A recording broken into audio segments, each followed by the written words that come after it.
Alrighty, welcome.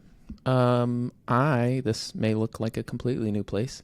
It's because I'm in Washington, D.C. this week. I didn't think that I would be recording an episode, but I packed my microphone because I found a smaller cord that could travel with me, and I thought with the fun things that were going on this weekend, it might be fun to try to capture those before I let it go too long. It's easy to lose some of the details and things to become fuzzy if you let things go on for too long. So I am sitting in my hotel room quickly before my company offsite starts this morning, and there's some things that I wanted to share, some updates from this week, and also talk about something that kind of tied into I think something that made this week possible, which is some lessons that I learned losing 100 pounds in a year. This is not like a bragging episode. It's not actually about losing weight, but it's about some of the things that I learned that changed my outlook on professional things and relationship things. So we're going to talk about what happened this week and tie those into some of the lessons that I had been thinking of sharing anyway about losing weight, and how that's kind of pushed me to be better in other areas of my life. Anyway, my name is Will King, and this is episode 4 of Strong Opinions Weekly Held. Let's do it!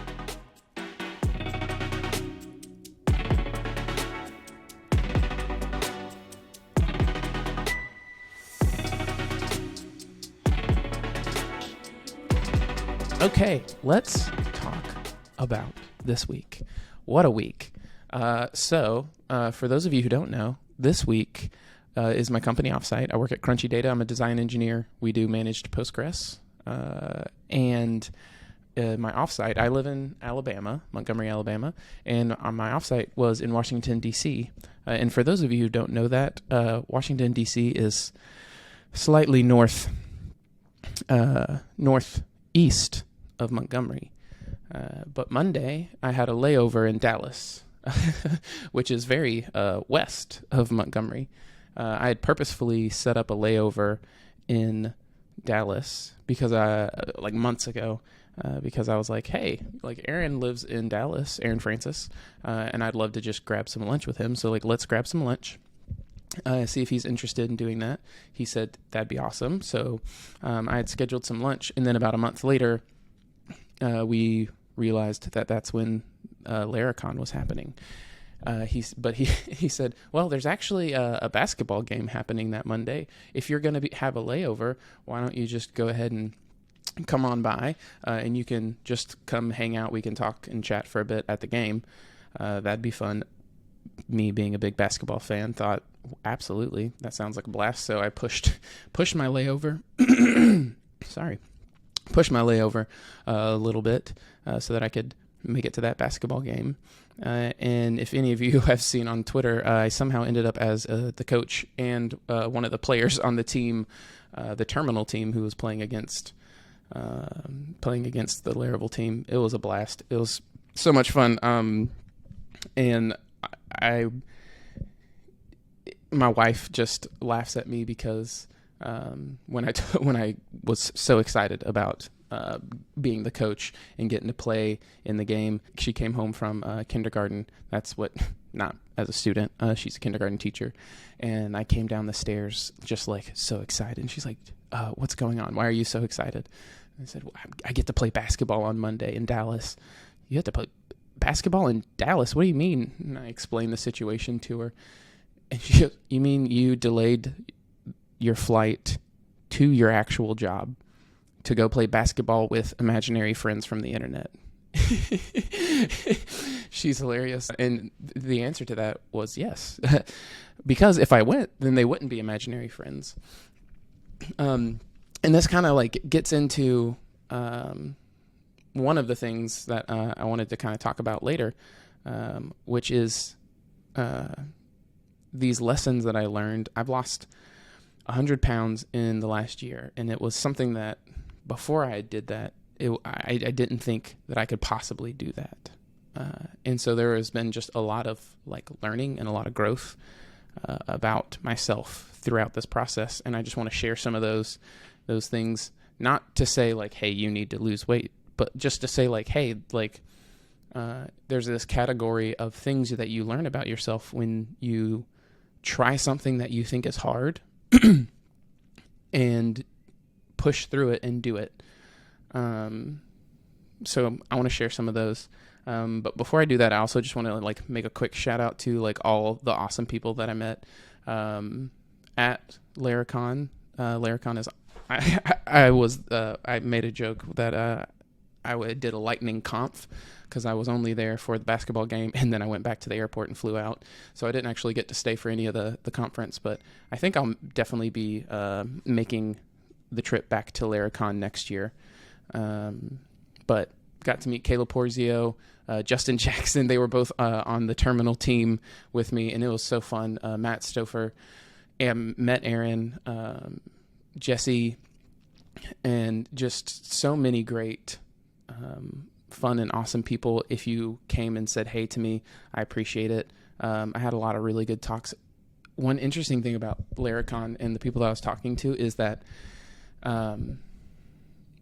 everyone's doing something real. Like they either are part of Laravel, so they're working on the software and the framework to make Laravel better, or they're using Laravel to do like a real business. Like it's not all these people just working on software for the sake of software. It's like we are just using software as a means to build something that we are actually interested in, which made for a lot of like really interesting conversations.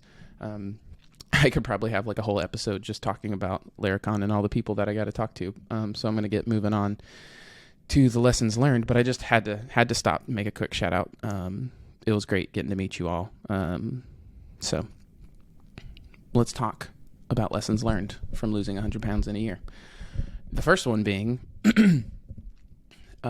realizing that I had lost sight of my ceiling for what I could do.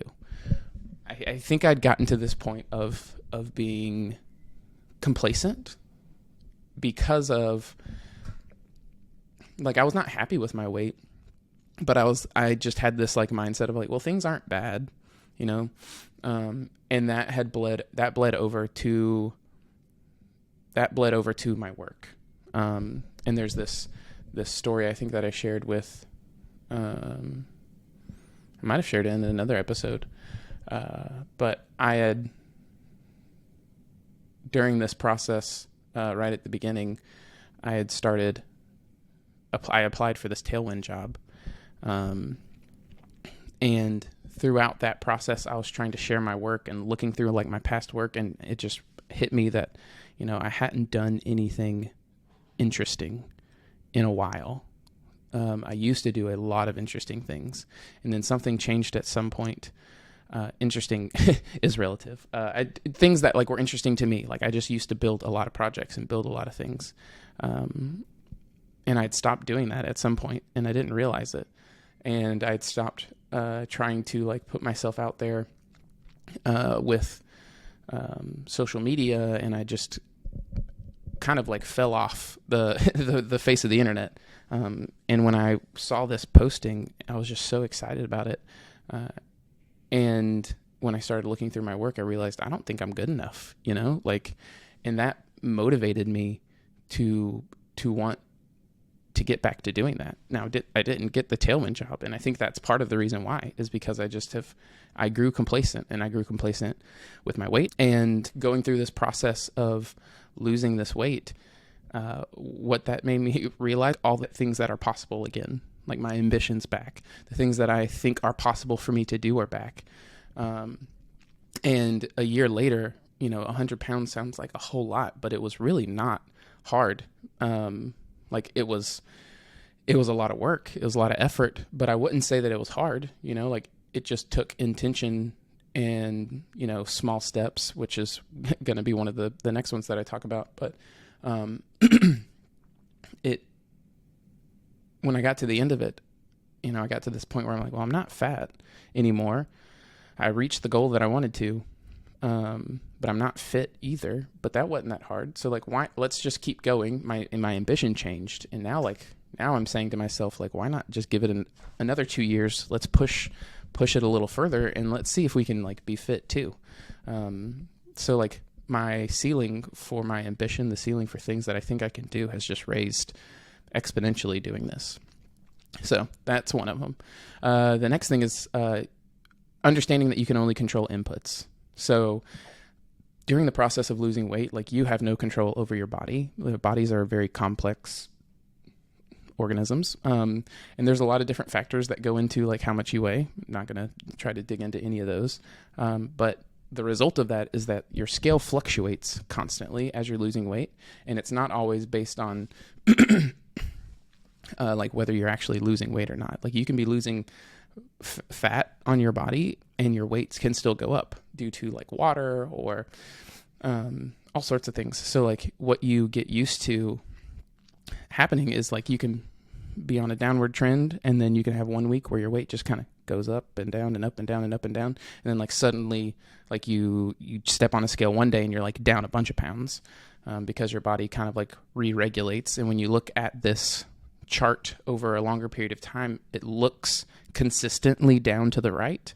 But when you zoom in, it's got all these like little bumps along the way. And what that kind of made me realize is that like you can only control the inputs to your goals. Like, the outputs will fluctuate, but as long as you are focused on having the right inputs, you with my weight especially, you will get the results that you're wanting, and that the results are going to be different for everyone and for every project and everything. But the only thing that I can control in that process is what I'm putting into my body. I have no control over like how my body reacts to those, and the weight chooses to come off, and when the weight chooses to come off, and how the weight chooses to come off. And also something else that's weird is like what parts of my body lose weight at different speeds. Like my face and neck lost all my weight first, and then like my legs lost weight, whereas like the other parts of my body were not losing the fat off of them. So it's like there's also like I'm doing the right inputs and I'm losing weight, but it's not like my entire body is uniformly losing fat and shrinking. And I think that's the same with like a lot of work that we do, where the more you can be putting in the right inputs and working hard on a project, and like the output, the results of that, you might be finding success, but you might not be finding success where you expected to find that success, or in the ways that you expected that success to present itself, or the results to present itself. And so you've got to just be patient, and also like take advantage of how that is working for you. Another lesson is that when you do something so big as like losing weight, that's of that scale, your weight is not the only thing that's changing. Your routines and your priorities are changing. The reason I was the weight that I was, and it was nothing to do with like like it wasn't like, oh well, if I just want to lose weight, then I'm going to be the same person, but I'm just going to lose weight. I had to change my priorities. I had to change like the activities that I did during the day, the food that I was eating in my day. And by changing the type of food that I'm eating, that in my case, it required me to learn a lot of like cooking, like how to cook foods, how to be able to identify like foods that I like to cook, ways that I like to cook, etc. So like you have to learn all these things. And I think that's the same with like any big goal, like with this podcast, for instance. Like I can see as this goes on, as I hopefully get more of you listening and more people interested in it, like maybe that my interests change in like the type of I want to do some interviews with this. Like I don't want it to be just by myself. Like maybe that means I now want to like travel and do like in-person podcasting. Who knows? Things could change, but like the thing itself, when it's something as monumental as like weight or a business or a big project, that's not the only thing that's going to change. So you've got to have this awareness that like, for instance, like the reason why I mentioned this one is because you've got to have awareness for the people around you. Because choosing to lose weight is a change to like routine, like I mentioned, in life. And if the people that are in your life aren't ready for that or haven't gotten on board with that, that can be a struggle.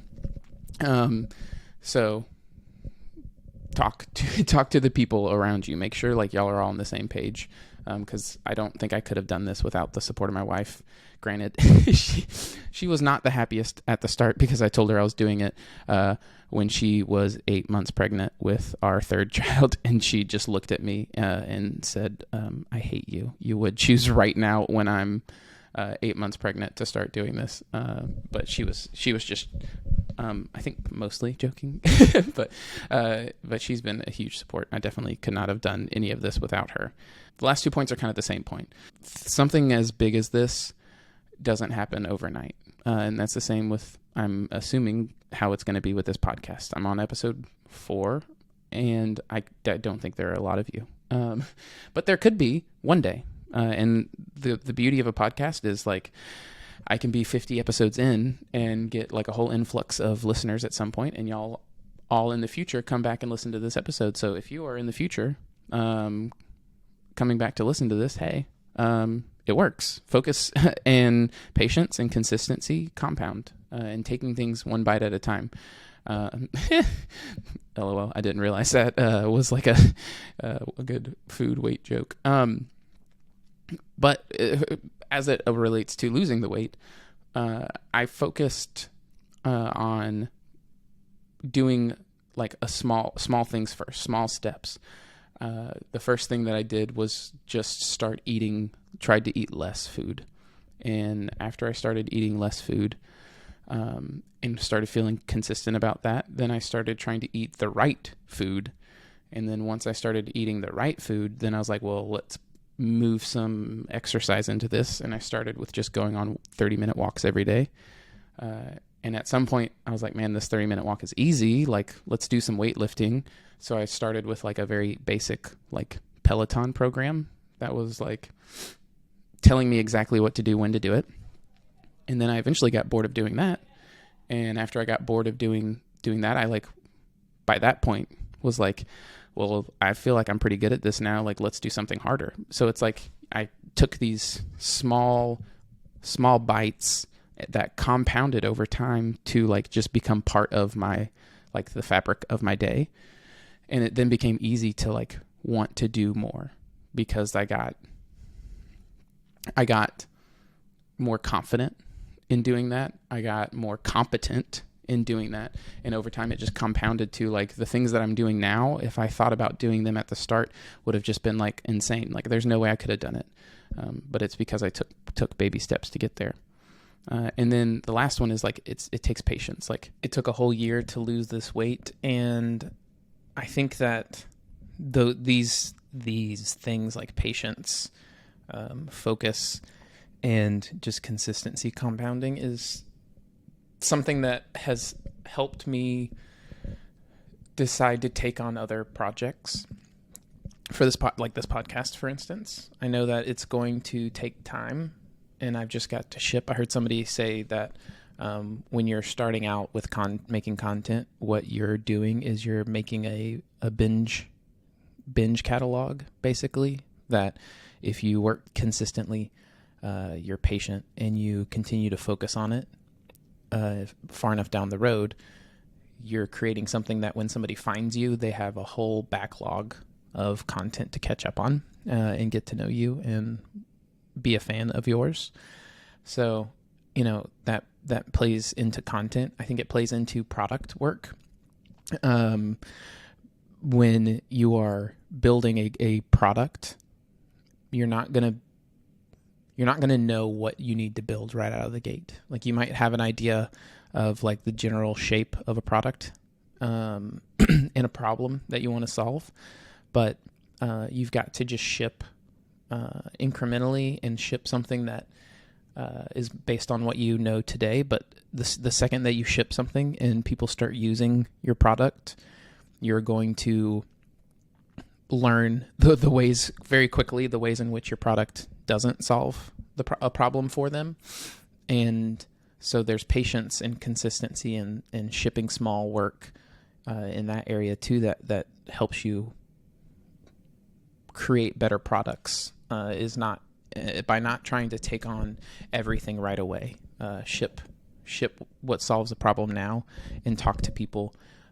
Be consistent and patient, and over time your product will grow to solve a lot of valuable problems for our market. And then like the last thing that it is true in is in your relationships, like in with my children.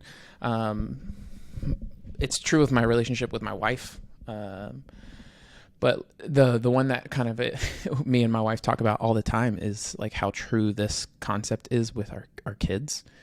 There's like this phase where they grow and they discover this new, they're